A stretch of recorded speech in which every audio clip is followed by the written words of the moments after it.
Bien, bienvenidos a este programa de Judaísmo Hoy, el programa fundado hace 53 años por la ley Erquemaya y hoy dirigido por Isaac Eisen y con la participación de personalidades de todo el mundo judío de habla hispana.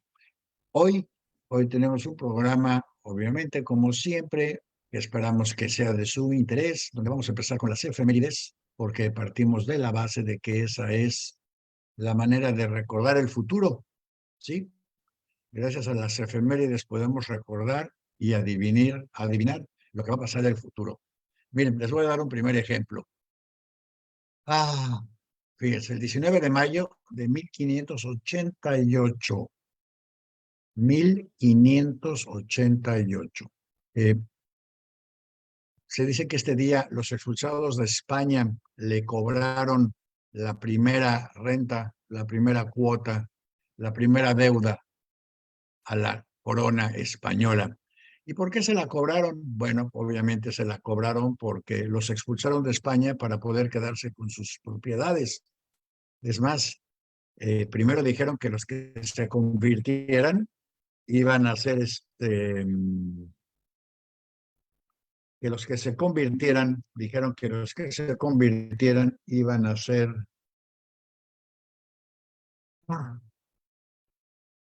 recibidos con los brazos abiertos por la corona española y, bueno, castellana y por los dominicos. Y luego resulta que los que se convirtieron fueron odiados porque los que se convirtieron eran los más ricachones.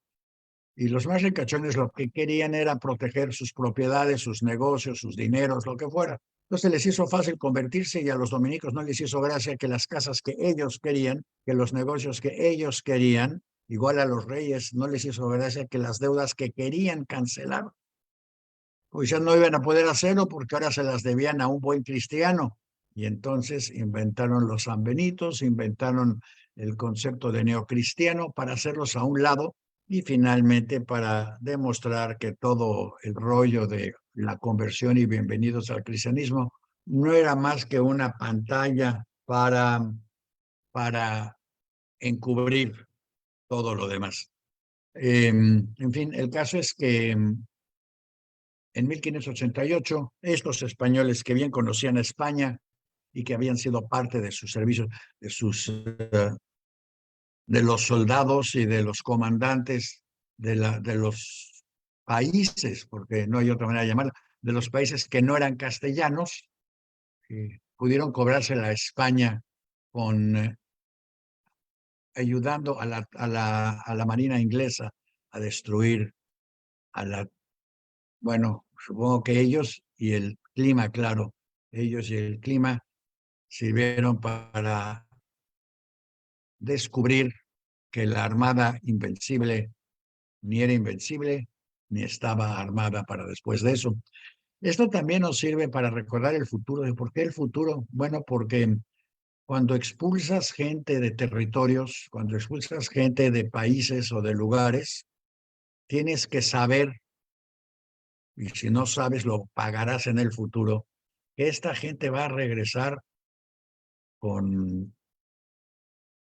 intenciones de venganza o de cobrarse lo que les quitaron. Entonces, no es la mejor de las políticas correr gente de territorios para quedarse con ellos, y menos hoy, cuando los territorios ya no son tan importantes, porque las armas cruzan casi cualquier territorio rápidamente y cuando la comida es más fácil comprarla literalmente en mayoreo, en el puerto o en el súper, cultivarla. La primera efeméride es esa. Tenemos una segunda efeméride que ni siquiera hemos mencionado porque mañana es una fiesta muy extraña.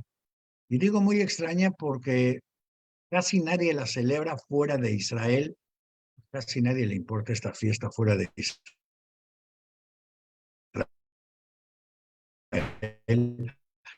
Pues se llama, no lo van a creer, Se me fue el nombre de la fiesta, es tan poco importante fuera Lag de Israel. BaOmer. Lag BaOmer porque es la fecha en Lag que cae. BaOmer. Lag BaOmer. Porque estamos en el mes de Omer y es la cuenta de Lag. Es el número del día en que se está contando en el mes de Omer. Y fíjense que en el Lag BaOmer por 33 días,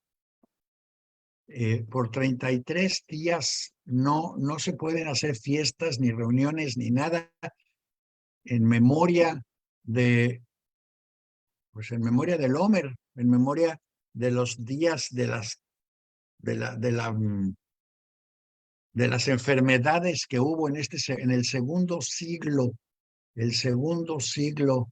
después de Cristo, en el que en Israel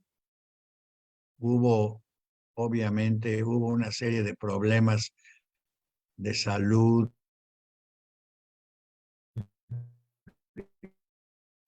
y de enfermedades por movimiento en contra de Roma.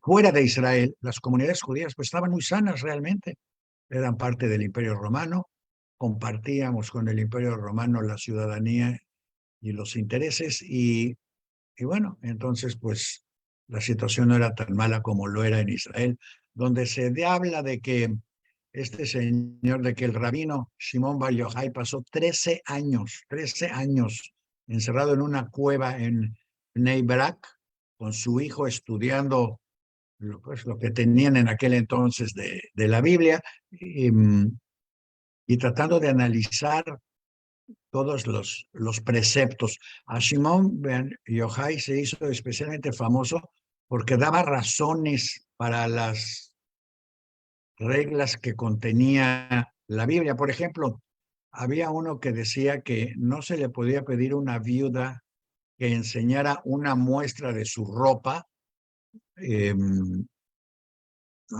al resto de la gente, como era una costumbre, y explicó el rabino que no se permitía hacer esto porque esto discriminaba contra los pobres, porque una viuda pobre no tenía que recuperar su ropa en la noche, porque si no ya no tenía ropa. Y en cambio una viuda rica no. Entonces se supone que esto era una discriminación contra los pobres y por consiguiente se prohibió pedirle a las viudas una, una muestra de su ropa para que se supiera que estaban viudas y disponibles. En fin, esto es algo que quieras agregar, Isaac. Bueno, también de esta fiesta, recordemos que en Lag BaOmer va mucha gente, principalmente Caredim, lo que son los religiosos, al Monte Merón, donde se supone está la tumba de Shimon Bar Yochai. Se encienden, es una fiesta que se hace en todos lados, donde se prenden infinidad de antorchas, fogatas, se baila. Hace unos años, desafortunadamente, ahí fue lo que se conoce como la estampida. Es tanta la gente, que se cayó una tribuna, corrieron y desafortunadamente murió mucha gente en esto. Y ahora se trata de controlar, pero es una locura.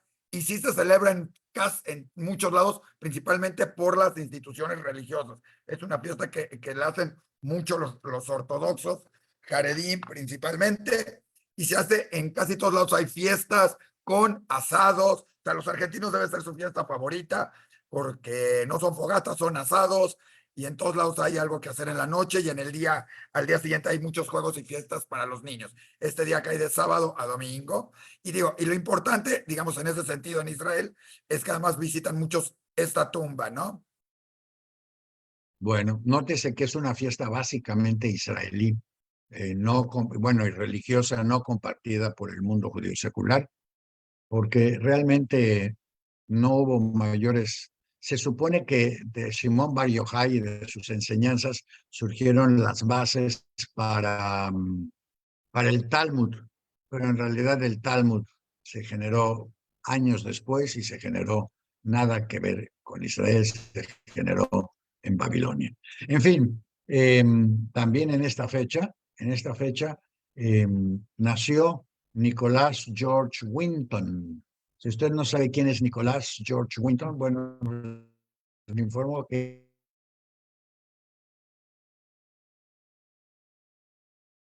casi 7,000 personas en el mundo saben quién es porque le deben subir. Nicolás George Winton salvó a 670 niños judíos de la muerte en Alemania nazi. Y bueno, cada uno de ellos tuvo familia, cada uno de ellos tuvo descendientes. Y unos años antes de que él muriera, tuvieron una reunión de todos los hijos y descendientes para que él conociera la diferencia que su vida había hecho. Oye, Sí, cosa curiosa, Daniel, de Nico, como le decían, en algún momento, primero acaban de hacer una película sobre él muy exitosa, acaba de tener todo, acaba de estar en cartelera en cine, si no la vieron, búsquenla, pero la parte importante es que su historia salió a la luz cuando en un programa de estos de reseña, donde está la conductora y le pregunta, y de show, y de todo este tipo Cristina, tipo todo esto, lo entrevistaron, ¿sí? Y le consiguieron, y al lado de él estaba justamente una de las niñas a las que él salvó. Entonces todo el mundo le llamó la atención y lo volvieron a invitar. Y lo que él no sabía es que todo el público estaba compuesto por la gente a la que él salvó, más sus descendientes. Entonces fue toda una sorpresa porque él no lo hizo por eso.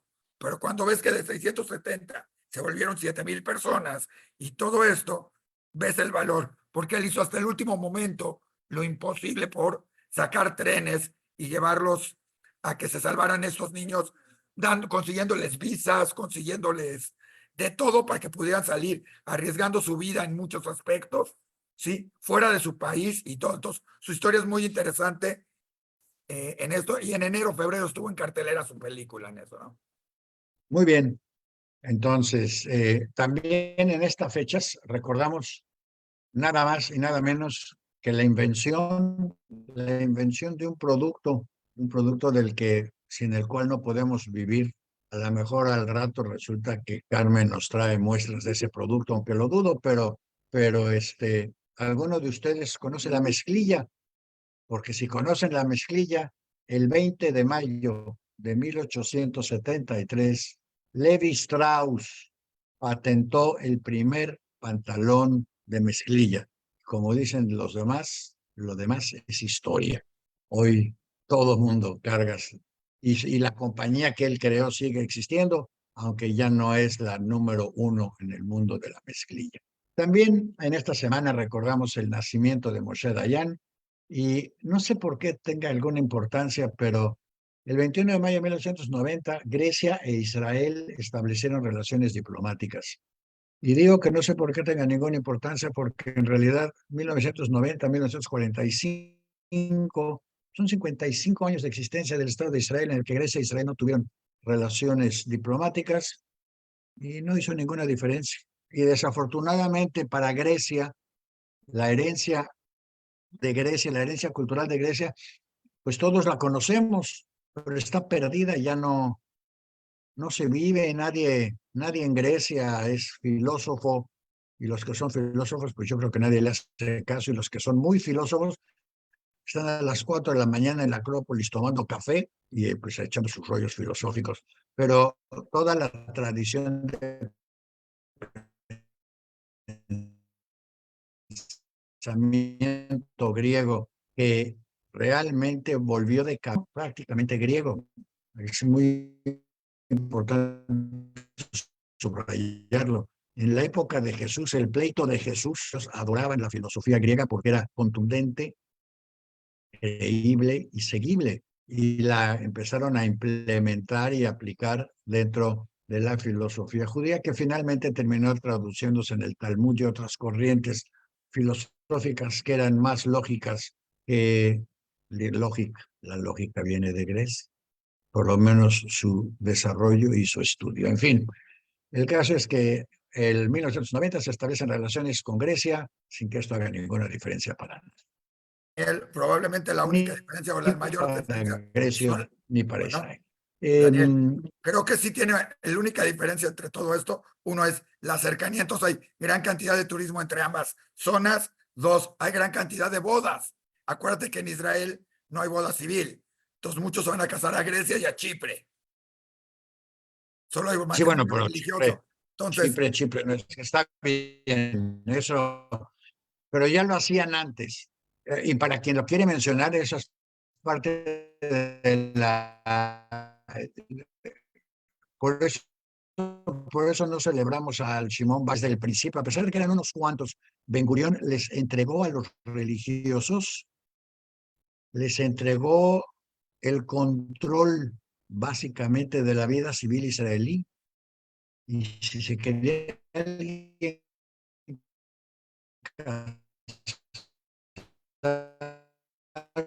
un kibutziano que si quisiera casar en Israel, tenía que casarse por las cuales era aceptable todavía.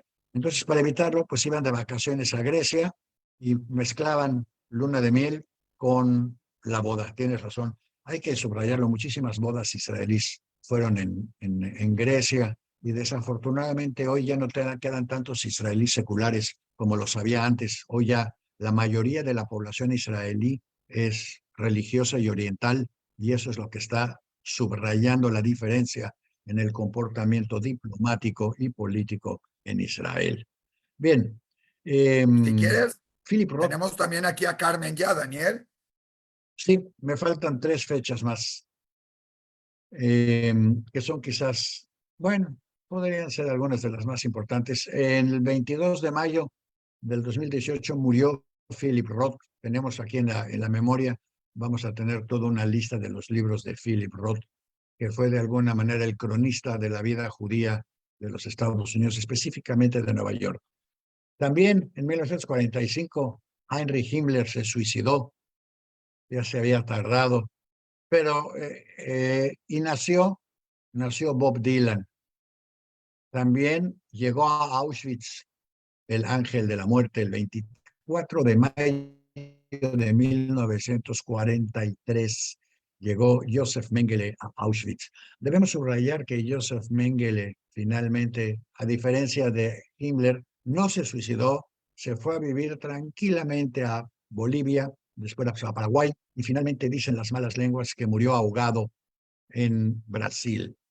Pero Joseph Mengele, a pesar de que múltiples veces se supo dónde estaba y Simón Wiesenthal tenía los datos de dónde estaba y con quién estaba y cómo estaba, el gobierno israelí se negó a arrestarlo y secuestrarlo, porque dijeron que ya con Eichmann ya tenían suficiente y había que pasar al futuro y olvidarse del pasado. 1943 empezó su carrera Joseph Mengele, y en 1950 ya era para los israelíes el pasado que habría que olvidar. En fin, estas son las fechas con las que empezamos hoy, y si tenemos por aquí a Carmen Peña, a lo mejor Carmen nos puede enriquecer un poco más el programa. Carmen Peña, como ustedes saben, es quien maneja el CEDEJUM, donde cada vez se reúnen más productos, más materiales, más memorias, más papeles, y hoy nos va a traer una muestra de lo que tiene allá reunido. ¿Qué tienes hoy, Carmen? Hola Daniel, hola Isaac, ¿cómo están? Me da mucho gusto estar aquí con ustedes. ¿Sí me escuchan bien? Magnífico. Todo se Es oye, más mejor que a Daniel. sí, todas las conexiones se oyen un poco entrecortadas hoy, pero no sé realmente por qué. A lo mejor porque Ah, estamos Lag Baomer, pero quién sabe, ¿verdad? sí, justo. Pues bueno, Daniel, hoy te traigo algo sencillo, pero creo que algo muy interesante. No sé si recuerdas que en transmisiones en vivo hablamos sobre Francisco Rivas Puigcerver y la Sociedad de Manuel. Entonces, hace algunos meses recordé en nuestra charla que encontré un relato histórico escrito por una persona enviada de la B'nai B'rith, que precisamente es el director, bueno, era el director de la revista de la B'nai B'rith, y que vino justo para relatar lo que había pasado con la Sociedad de Manuel. Este fue un artículo que fue publicado en la revista La Verdad. No recuerdo muy bien la fecha, pero ahí justo hablan sobre el primer intento sobre la fundación de la comunidad judía en México. La mayoría pensamos que todo viene por el intento de 1912, que fue Sociedad de Beneficencia Alianza Montesinaí, pero hubo varios antes, como este que hizo Francisco Rivas Puigcerver. Es un artículo muy largo, muy largo. De hecho, se publicó en 2 partes en la revista, porque viene toda la vivencia de Víctor Harris y todo lo que vio justo en la Sociedad de Manuel, y cómo Francisco Rivas Puigcerver fue hecho a un lado por no ser 100% judío, por ser, como lo dirían por ahí, descendientes de criptojudíos. Entonces varios miembros de la comunidad de aquel entonces pues decidieron que no era como pues buena idea que tuviera como que la presidencia de la comunidad en aquel entonces. Entonces pues por eso también no se dio ese intento de comunidad, no tuvo como que fruto. Pero aquí justo, Daniel, está súper interesante y habla Víctor Harris de su viaje, o sea, describe a la comunidad judía de México y está súper bueno. Voy a leer una partecita de su llegada aquí a México y que más o menos dice así para las personas. Dice: de Los Ángeles a la Ciudad de México. El motivo principal para que yo emprendiese ese viaje fue una comunicación que recibió un residente muy conocido de esta ciudad, de un viejo conocido que actualmente radica en México, en el que le llamaba la atención sobre la conveniencia de establecer a judíos rusos en tierras del gobierno de aquella república, tierras que podían obtenerse gratuitamente. Decidí investigar ese asunto, que podía redundar en beneficio mío, como también en el de otros que pudieran aprovecharse de esta oportunidad. Provisto de cartas de recomendación para un caballero que vive actualmente en la Ciudad de México y que es californiano de nacimiento, como también de otras que me dio nuestro amable procurador del distrito, el capitán J. D. Frederick, en que comunica que yo había actuado como intérprete de tribunal, emprendí viaje hacia la vieja tierra de los aztecas. Y en cuanto a viajes, deseo expresar mi opinión de que para cualquiera que esté afligido de un espíritu deprimido, de desaliento, y crea que nadie parece importar si uno está vivo o muerto, excepto quizás a la propia madre, y ella está a 6 kilómetros de distancia, o bien al casero en el día del cobro, lo mejor es un viaje hacia un país extraño. Hasta que llegué a El Paso, no hay nada que referir que fuese importante en relación con el presente relato. En esta ciudad, sin embargo, el viajero adquiere cierto presentimiento de la metamorfosis que ha de experimentar, puesto que de ahí vienen numerosos habitantes broncineos de otro lado de la frontera. Hay ahí una comunidad judía de regular tamaño, con 2 congregaciones, una ortodoxa y otra reformista. Aquí cabe mencionar un dato bien importante, Daniel. ¿Cuáles son las 2 comunidades? Dice aquí una ortodoxa y otra reformista. Okay. Ok, aquí va un dato súper interesante. El rabino Martín Cielonca, no sé si has escuchado su nombre, fue uno de... El rabino Martín Cielonca fue el que fue enviado aquí a México y pertenecía a la comunidad reformista del Paso, Texas. Él justo llegó aquí a México para ver si se podría fundar una comunidad judía en nuestro país. Se quedó maravillado, le encantó y todo. Bueno, pues la comunidad Monte Sinaí le debe su nombre a una comunidad reformista del Paso, Texas, que era la comunidad que presidía el rabino Martín Cielonca, que se llamaba Mount Sinai, Mount Sinaí, y entonces es el nombre que se le pone a la primera comunidad judía en México en honor a la congregación del rabino Martín Cielonca. Fíjate qué interesante, o sea que ellos se lo deben a los reformistas. Exacto, es toda una curiosidad, pero pues bueno, así pasan las cosas. Entonces, pues aquí ya nos cuenta Víctor Harris.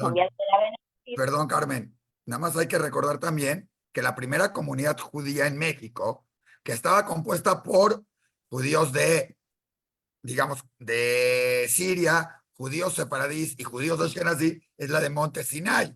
Todo Monte Sinai fue integrada, fue la primera, y después cuando se empezaron a separar, fue cuando se quedó Monte Sinai con los judíos que venían de Damasco, ¿sí? Como tal. Pero en el panteón de Monte Sinai, de las primeras tumbas, aparte de encontrar tumbas de los revolucionarios y todo lo demás que están en cierta parte, hay muchas tumbas ashkenazim en ese panteón. O sea, como datos interesantes, y de ahí se fueron dando. Entonces,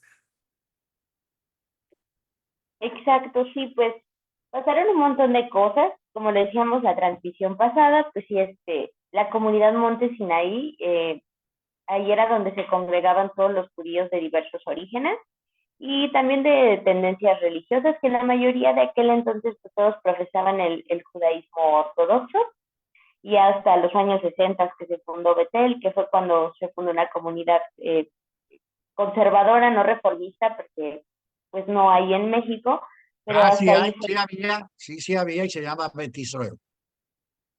Bet Israel, que yo sé que era Bet conservador. Israel, a ver, no, Bet Israel se es consideran ellos, Daniel, se consideraron durante todo el tiempo como conservadores, no como reformistas, si les preguntas, y hoy en día Bet Israel está aliada, unida y junto y bajo el paraguas de Betel. Eso Y pasa por no tener hijos. se consideran Masortís, que es el movimiento conservador de Israel, Daniel. Ellos nunca le dijeron, al principio a lo mejor, cuando eran americanos principalmente y traídos ya a la comunidad de Estados Unidos, de alguna manera, se consideraban tal vez reformistas, pero la comunidad se manejaba por muchos factores políticos, sociales, etcétera, como conservadora. Exacto. Y bueno, pues si gustan, seguimos con el texto. La verdad es que sí está bien largo, pero trae unos buenos datos sobre el primer intento de comunidad. Hablábamos también aquí del periódico del Sábado Secreto, que fue también muy importante para la comunidad, pero luego se viene así como que el viaje de Víctor Harris, que me lo voy a saltar un poquito y me voy a ir directamente a donde él justo forma parte de este movimiento para fundar una comunidad judía en México por parte de la Sociedad de Manuel, y que empieza justo con lo que hablábamos, que fue el primer periódico, que era el de El Sábado Secreto. Entonces me voy a ir ya directamente a lo que es el chisme comunitario, como le decimos acá en el Sericum, en donde empiezan los problemas dentro de la sociedad de Manuel. Ok, bueno, pues ya Víctor aquí, según en su historia, ya había conocido México, ya había conocido a la comunidad judía, le encantó, etcétera, le gustó también cómo lo recibieron y todo. Y aquí empieza la historia de cómo conoce a varios miembros de la comunidad, que ya para formar esta asociación, y empieza con: me lo presentaron como un judío portugués. Es un sabio y lingüista eminente y profesor de griego y hebreo en una de las escuelas de gobierno. También da clases particulares de lenguas antiguas y modernas a los hijos de las familias mexicanas más distinguidas. Parece tener entre 55 y 60 años. Es de apariencia distinguida, con barba lunenga y ondulante, pero sin traza alguna de rasgos judíos. Su biografía, según él me la contó, es en parte como sigue: nació en Campeche, descendientes de sefaradistas. Vivió en México más de 30 años, ocupado siempre en actividades literarias, y fue en un tiempo director de una revista judía publicada en español en la Ciudad de México. Parece gozar de mucha popularidad y de un círculo amplio de conocidos, pues al pasar por las calles principales no deja de estar saludando a derecha, a izquierda, a los que pasan. Su círculo de amigos íntimos abarca a los altos funcionarios, incluyendo al presidente y al vicepresidente de la República. En su residencia en un barrio de la ciudad, él y su esposa, que es cubana de alta casta y mujer de muchos talentos, reciben a grandes y chicos, a ricos y pobres, cual verdaderos hijos de Abraham. Con mucha razón se le puede aplicar la frase bíblica: un buen nombre es mejor que hijos e hijas. Hijos no tienen. Al ¿De quién encontrarnos estás hablando? de Recuerda, Francisco Rivas, ajá, aquí Francisco ya él Rivas, lo está describiendo, el segundo apellido, Witzerber. Puigcerver. Quiere decir que era un español con orígenes catalanes. Nada más para que a todo el público le quede claro. Claro. Muchas gracias y seguimos. Bueno, al encontrarnos por primera vez, insistió en invitarme a comer a su casa. Acepté el convite para una fecha futura Y cuando llegó el día, tuve no solo un festín gastronómico, sino también un vivo placer espiritual, pues hallé que era dueño de una Biblia bien provista de libros hebreos y de manuscritos antiguos y modernos. Conversamos principalmente en hebreo, y mi imaginación me transportó a tiempos idos, a mi hogar, cuando solía entablar discusiones con algún sabio rabino de la vieja escuela homilética. Me enseñó correspondencia que había llevado años antes con judíos prominentes de este país y de Europa, en relación con el establecimiento de los perseguidos de nuestra raza en tierras del gobierno mexicano, y sobre la cual se publicaron notas en el Hebrew Standard de Nueva York con una descripción y fotografía del profesor. Nada resultó de ello porque los molinos de los diosos trituran despacio, particularmente cuando se trata simplemente de caridad. Siendo un buen y leal judío, aceptó con ganas mi invitación de asistir al culto durante las altas festividades que se acercaban. Y cuando nos separamos, fue con la convicción por parte mía de que hay unas cuantas personas buenas en este mundo. Me olvidé de mi sentimiento de soledad del extranjero en tierra extraña. La invitación decía: usted y su familia quedan cordialmente invitados para asistir a los servicios religiosos del Año Nuevo, Rosh Hashanah, en la quinta calle Mina 12 de la logia masónica. Aquí viene otra vez mencionado cómo se llevaban a cabo los servicios en la logia, el viernes 29 de septiembre a las 7:30 en punto. Igualmente para el servicio de Yom Kippur el domingo 8 de octubre a las 6:30 en punto, el comité. Esta invitación deberá presentarse en la puerta. Ciudad de México, septiembre de 1905. Aunque la invitación menciona únicamente el culto nocturno, se entendía que era también para la mañana de Rosh Hashanah y el día de Yom Kippur. Me informé del motivo por el cual había puesto que presentar la invitación en la puerta, puesto que era gratuito. Supe entonces por primera vez que algunos comerciantes judíos, particularmente los que tienen tiendas, evitan exhibir su religión o su raza, cual sea el motivo. De eso no lo sé, puesto que mi experiencia personal, que abarca una estancia de 7 meses entre los mexicanos, no revela indicios de odio racial ni de prejuicios religiosos en el pueblo mexicano. Por más que mi nacionalidad y mi afiliación religiosa eran conocidas, no escuché la palabra judío como insulto más que una vez, y eso en boca de un norteamericano borracho. Otro americano le llamó la atención y el borracho se excusó en público y ofreció luego puros a todos los presentes. Cuando llegué a la logia masónica en vísperas de Rosh Hashanah, ya estaba ahí el profesor Rivas, en compañía de otro profesor de apellido León. Este último no pretende ser judío, tiene conocimientos de hebreo y una vaga noción de sus antepasados fueron judíos españoles desterrados. La asistencia era escasa y el culto descuidado. Ahí conocí al señor Grossman y a un señor A. Goldbaum, nativo de Los Ángeles, agente de la compañía de aguas minerales, cuyo director era el otro hombre de Los Ángeles, Leo Fleischman. El domingo de Rosh Hashanah y Yom Kippur fue importante para la colonia americana en México, pues ese día se inauguró el pabellón del Hospital Americano fundado por los hermanos Guggenheim con un costo de $26,000 en memoria de su madre fallecida. En el comité de recepción estaba el señor Seligman, y ese Seligman, pariente de los Guggenheim, y su agente financiero en México con su hijo. Otro miembro fue el señor Alester, judío americano prominente, activo en empresas mineras mexicanas. En Yom Kippur la asistencia era algo mejor que en Rosh Hashanah, ofició el señor Grossman. Al día siguiente recitó las oraciones del señor Bellinger, judío alemán empleado del Ferrocarril Central de México. Puesto que unos venían y otros iban, calculé la asistencia en un promedio de 50 a 60 personas. Hubo algunos que habían llegado de Europa y aún no entendían el inglés.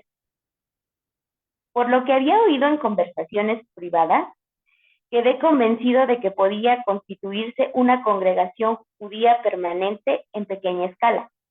Si hubiese alguien que tomase la iniciativa, decidí hacer el intento. Gané la adhesión del profesor Rivas y de los señores Julio Meyer y M. Grossman. Todos resultaron ser activos. Después de alistar algunos simpatizantes más, decidimos llevar a cabo la organización en Simchat Torah, que caía en domingo. En la tarde del día fijado, 8 de nosotros se reunieron en el histórico Hotel Iturbide.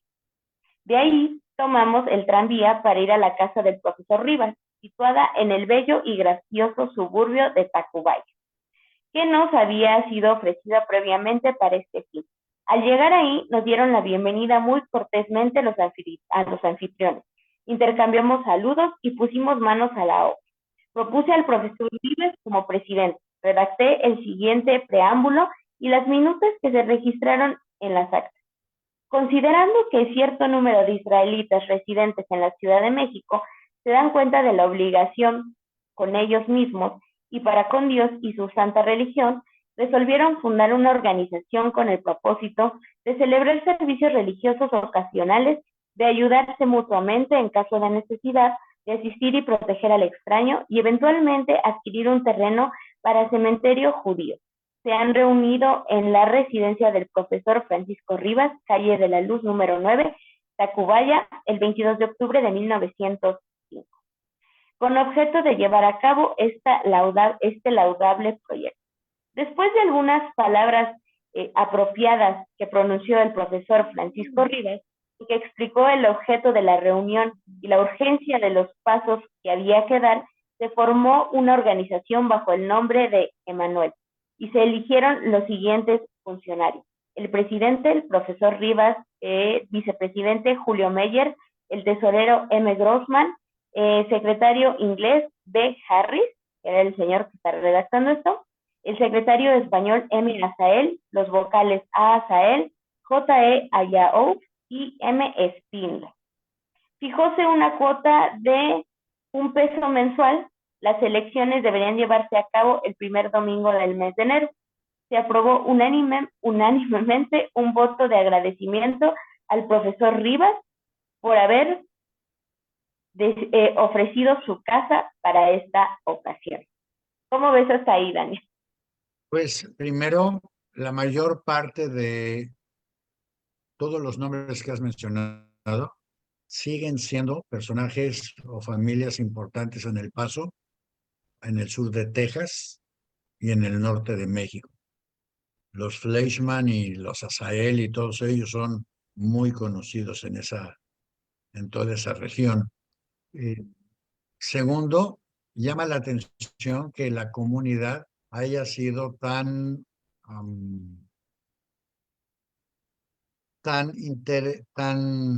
morfológicamente diferente, porque incluye sefaradís, alemanes yeques, incluye ashkenazim, incluye americanos, incluye reformistas, vamos a llamarle ortodoxo conservadores, e incluye seguramente uno de los nombres que es ahora religioso. Entonces, es como un tapete, una alfombra de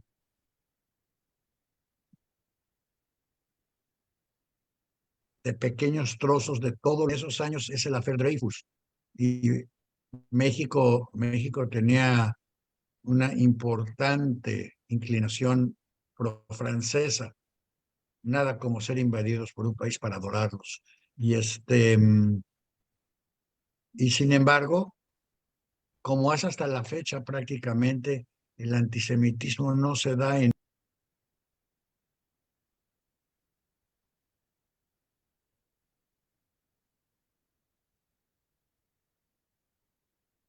Creo que perdimos a Daniel. Bueno, perdimos sí. la señal de Daniel, porque eso de perderlo, no, pero nada más perdimos la señal unos segunditos.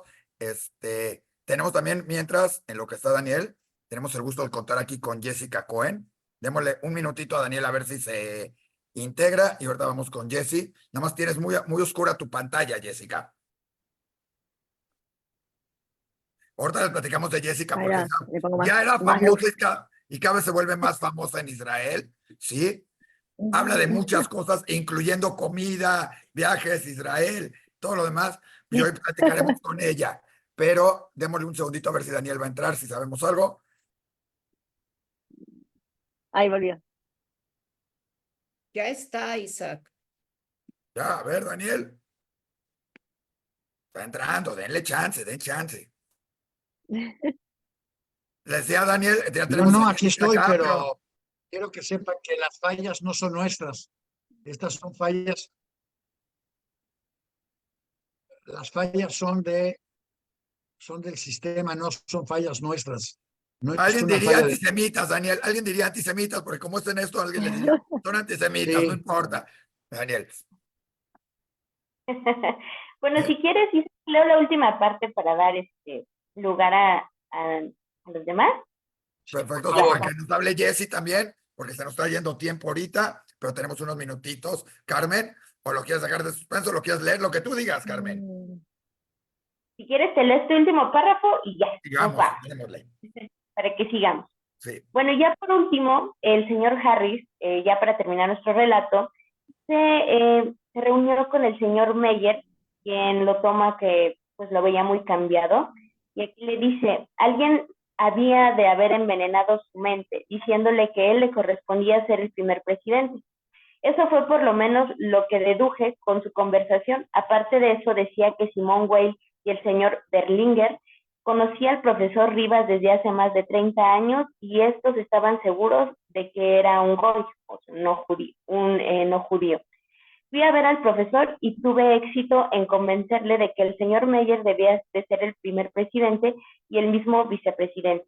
Pero cuando discutí el asunto con varios otros miembros, objetaron perennemente diciendo que el profesor fue elegido presidente y que se quedaría presidente. Y así la congregación Emanuel pues llegó a su fin, porque sacaron al profesor Rivas. No me fue posible desde entonces llegar a saber la verdad si el profesor Rivas es o no judío, pero si es goy, es el mejor goy yiddish o goy shev que yo haya encontrado jamás, porque mientras hay aquí algunos judíos franceses con apellidos alemanes que tratan de ocultar su identidad judía, él no pierde oportunidad para hacerse saber al mundo que es judío. Pero aún ahora el señor Meyer está de acuerdo en tenerlo como vicepresidente si no es judío. ¿Cómo puede ser funcionario de una congregación judía? Todo eso es enigmático, pero lo peor del asunto es que frustró mi proyecto de fundar una congregación judía en México. Pues Fin. tu fin es totalmente ilustrativo, Exacto. porque los mejores judíos realmente y las mejores judías son los conversos. Esos se avientan al agua y le entran con ganas, a lo loco, conocer, a entender y a preguntarse todo. Mientras los demás nos damos por bien servidos, con lo que nos deje el aire, con lo que no se Ya. lleve el aire. Algún día lo discutiremos, Daniel, muchos motivos por lo que es muy curioso, ¿sí?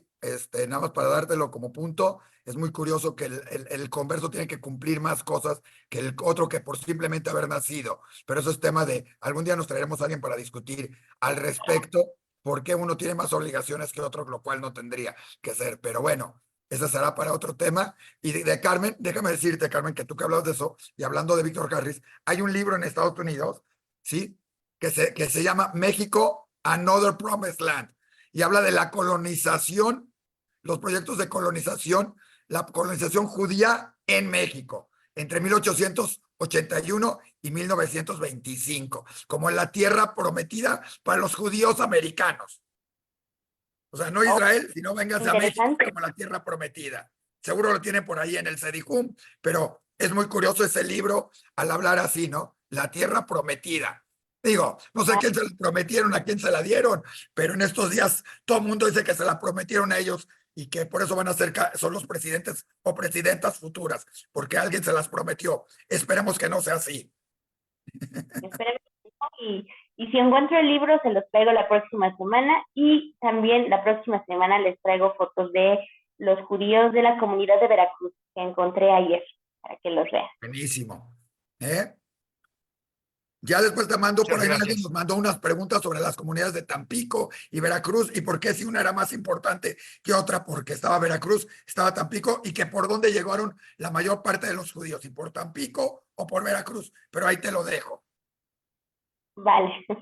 Gracias, Carmen. Oye, Daniel, yo te quiero decir que entró con nosotros amablemente hoy Jessy Cohen, ¿sí? Les platicaba mientras tú estabas medio ausente. Jessy está trabajando, bueno, aparte de ser influencer, personalidad, la podemos ver en diferentes redes sociales hablando de Israel, hablando de judaísmo, hablando de cocina, hablando de muchas cosas, paseando por Israel, pero hoy le pedí entrar porque justamente hoy se dieron dos casos, dos noticias muy temprano en la mañana.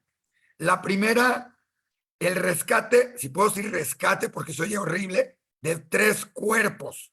O sea, tener que rescatar cuerpos que fueron secuestrados como cuerpos para tener moneda de cambio, sabiendo la importancia que para un país tienen los cuerpos y para el otro no, para usarlos como moneda, y hoy se rescataron 3 cuerpos. ¿Por qué nos importa hoy? No quiero decir un poco más, pero porque hoy se rescató el cuerpo de un mexicano, Orión Hernández, ¿sí? Que parecía olvidado por muchos, otros sí lo tenían, y hoy se rescató el cuerpo de Orión Hernández, que además es conocido por su relación que tenía con Shani Club, de la que ya hemos hablado varias veces, que se volvió como un ícono, desafortunadamente, de lo que fueron estos secuestrados y lo que hizo la barbarie de Hamas. Y la segunda noticia, un dictamen o sugerencias o recomendaciones de la Corte Internacional de Justicia de los Jueces, que no inculpa, ojo, hay que hacerlo, pide una investigación, pide se detenga, piden varias cosas, pero si alguien ha hablado un poquito de eso, es Jessy, con la que además está trabajando en Veo Israel, con los que en pronto tendremos una campaña muy importante, porque hay muchas mentiras que se dicen y que hay que desmentirlas, y por otro lado, hay mucha desinformación o falta de información. Como alguien me dijo, es que usó el término genocida, y dices, ¿sabe lo que es? No, pero suena bien bonito el término. Entonces, hay que Claro. analizar porque solo esa información reciben. Pero bueno, yo hablé mucho. Jessy, bienvenida. ¿De qué nos vas a platicar? ¿Qué nos vas a decir, Jessy?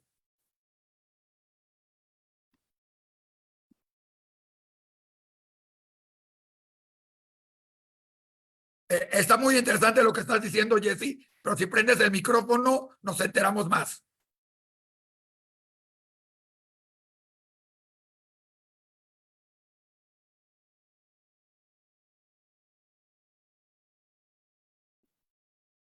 Judith, ¿le puedes poner como, esto creo que no está prendiendo, le autorizas prender su micrófono, por favor?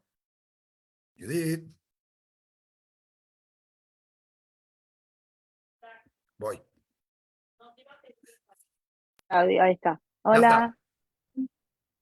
¿qué tal a todos? Shabbat Shalom, gracias por estar acá y conectarse y por este espacio y este encuentro entre todos, que como dijo Isaac, hoy hubo dos noticias terribles.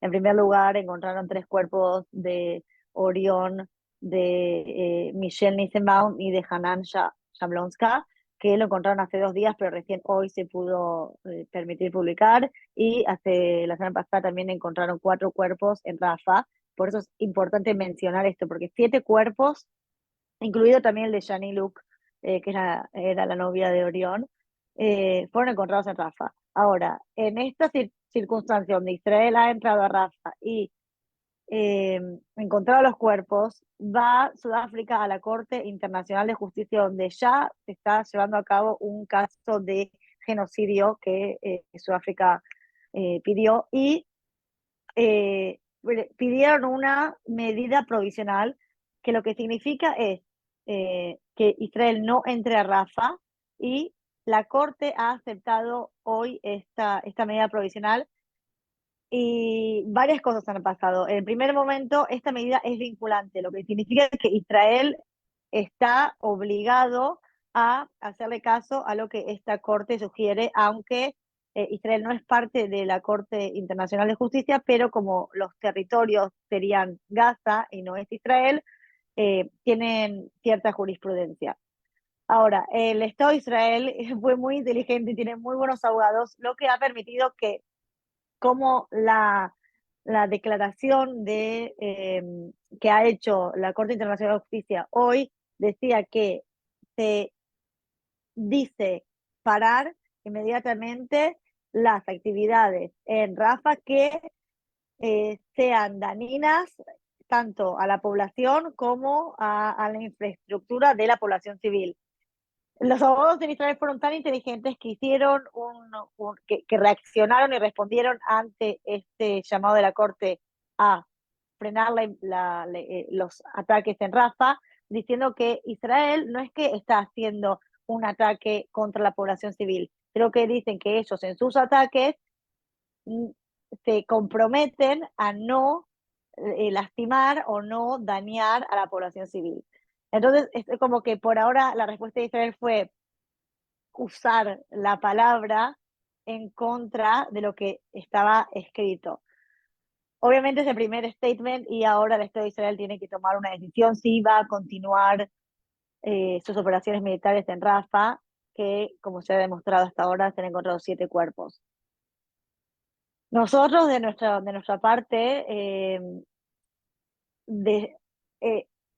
fueron 13 votos contra 2 votos. Entonces, lo que, según el Estado de Israel ha también dicho en su respuesta, es que esta corte no está siendo objetiva, sino que está basándose en diferentes elementos subjetivos que hacen que la corte tenga una presión, por lo cual mandan esta medida preventiva. Igualmente, el recibir esta medida preventiva no significa que Israel esté cometiendo genocidio. Todavía eso no puede tardar 2 años o más en decidir si es realmente genocidio o no, pero estas son medidas provisionales para evitar el genocidio. ¿Se entendió? Sí, sí se entendió. Quiero agregar a lo que estabas diciendo que hace un momento Alicia Bárcena en México se dijo consternada por el asesinato de Orión Hernández. Y hay que subrayar que el presidente de México ha evitado mencionar el nombre de Orión, pues desde el 7 de octubre hasta la fecha. Y con todas las operaciones circenses que han hecho para apoyar o no apoyar supuestamente al pueblo de Palestina, cuando en realidad están apoyando a Hamas, esta mención de que nunca fue entregado cuando pudo haber sido liberado Orión Hernández y entregado al gobierno de México, bueno, fue ahora rescatado como cuerpo, lo cual espero que sea un orgullo en la conciencia de López Obrador y de su gobierno, porque su silencio ayudó a provocar esto. Entonces sí se entendió. Eso es lo que pasa con el silencio y es lo que pasa cuando... Importante, Daniel, y además México no condenó en forma los ataques, aun cuando había 2 mexicanos implicados en esto, o sea, Perdón, y no use hubo el una término condena. correcto. ¿Mandé? Use el término correcto. El gobierno actual de México, Gracias. porque eso no es México. Y si hay un gobierno que ha representado tristemente los valores y los intereses del pueblo mexicano, ha sido este. Y esta es una más de las pruebas del desconecte entre los valores del pueblo, que claramente los mencionó Carmen desde el principio de siglo hasta la fecha, y sus gobiernos, porque Cárdenas también hizo lo mismo, y no tienen, simplemente son gobiernos.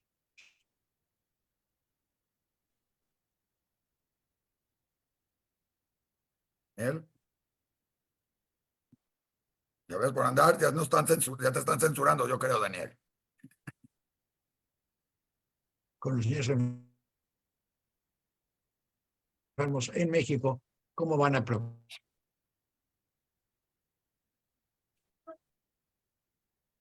y en el momento equivocado no votar? Aquí tienen una razón más para querer votar y regresar a México a una persona o un gobierno con conciencia y que refleje de alguna manera la conciencia y el pensamiento y la apertura del pueblo de México. En fin, no va a participar hoy con nosotros porque ya se nos acabó el tiempo, pero se va a preparar para la próxima semana. Raquel Saed, que nos va a traer temas de educación y cultura hebraica la próxima semana. Y Jessica, ¿algo que quieras agregar?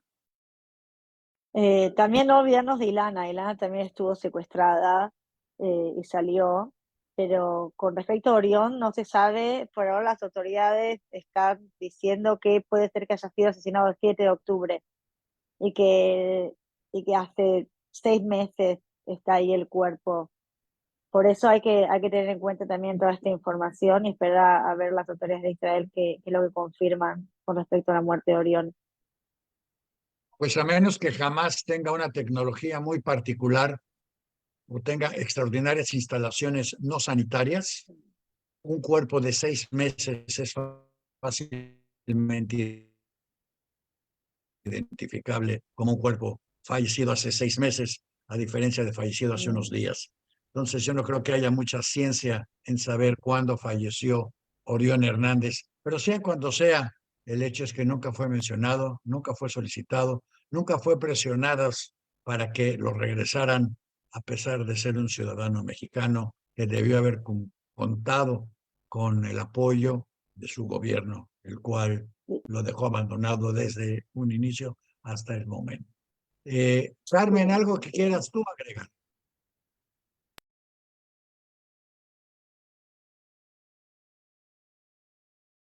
A la una, Carmen, a las dos nada. y a las tres. Nada que quiera agregar. Tiene apagado su Oye, lo micrófono. único que faltó decirte, Este, Jessy, poquito, si puede, es hablar de la labor que están haciendo en Veo Israel. Si quieres, así Sí, brevemente, y por qué es dale, importante cerramos. hacer.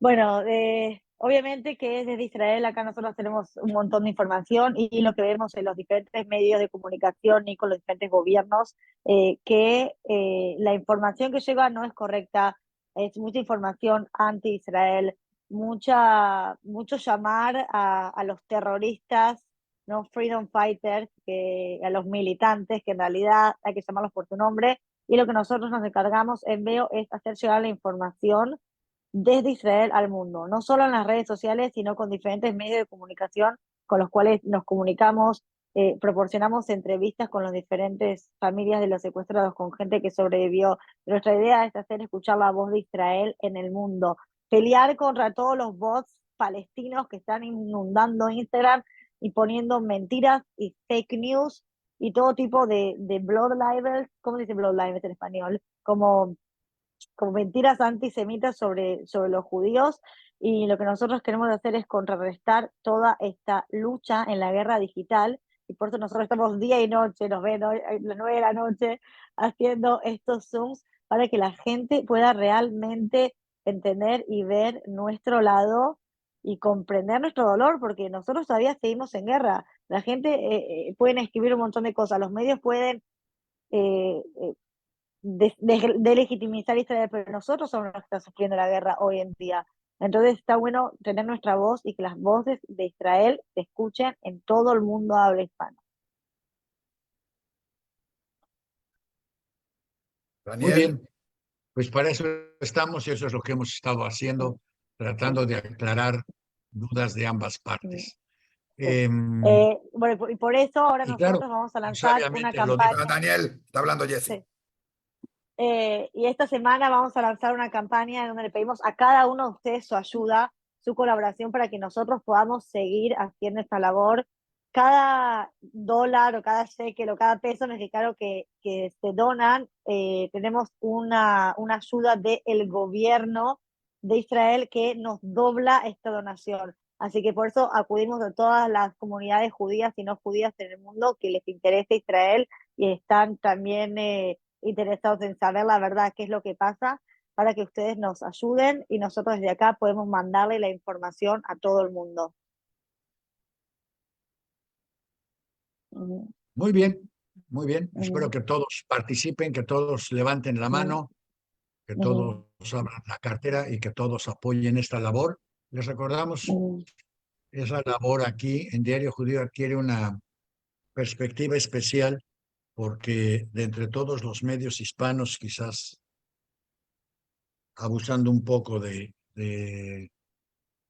creatividad, quizás seamos uno de los más objetivos en cuanto a que nadie es súper bueno y nadie es súper malo, pero que hay cosas importantes que deben de comprender y de conocer para saber la verdad.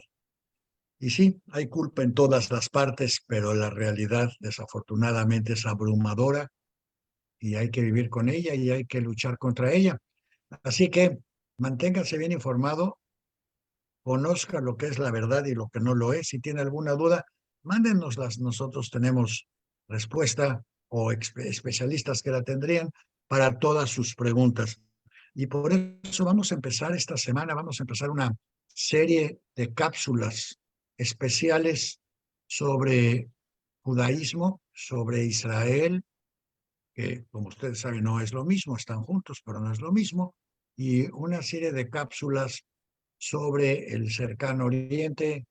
El lejano oriente no tiene tantos problemas, pero el cercano oriente tiene suficientes para que ustedes en pequeñas cápsulas vayan entendiendo la diferencia de estos términos que la gente tiende a revolver indistintamente y a usar como si fueran lo mismo. Nosotros se los vamos a aclarar acá para que usted tenga una perspectiva más clara, tanto de lo que está pasando como de lo que va a pasar. Bien. ¿Qué quieren que les digamos? Los mexicanos en el exterior, los mexicanos en Israel, los mexicanos en México. No se les olvide, hay que salir a votar. Tenemos que recuperar la conciencia de este país y tenemos que recuperar los valores de esta nación. Muchas gracias por haber estado con nosotros. Los esperamos la próxima semana y durante toda la semana usted va a poder oír la memoria del programa, retransmitirla, reenviarla, redistribuirla y de paso van a poder opinar sobre todo lo que hemos estado publicando y estamos publicando, tanto de Alicia Bárcena y el Gobierno de México, como de los temas que vamos a estar discutiendo y que seguiremos presentando esta semana. Gracias, Jessica, gracias, Carmen, gracias, Raquel, gracias a todos los que nos acompañaron, y gracias a todos los que nos acompañarán y gracias a todos los que voten ahí, que pongan ahí su suscríbete, que retransmitan nuestros programas y que se aseguren que sigamos siendo el programa más escuchado y más creíble en español en el tema judíos en Internet y en la radio mexicana. Muchas gracias a todos ustedes y hasta la próxima semana.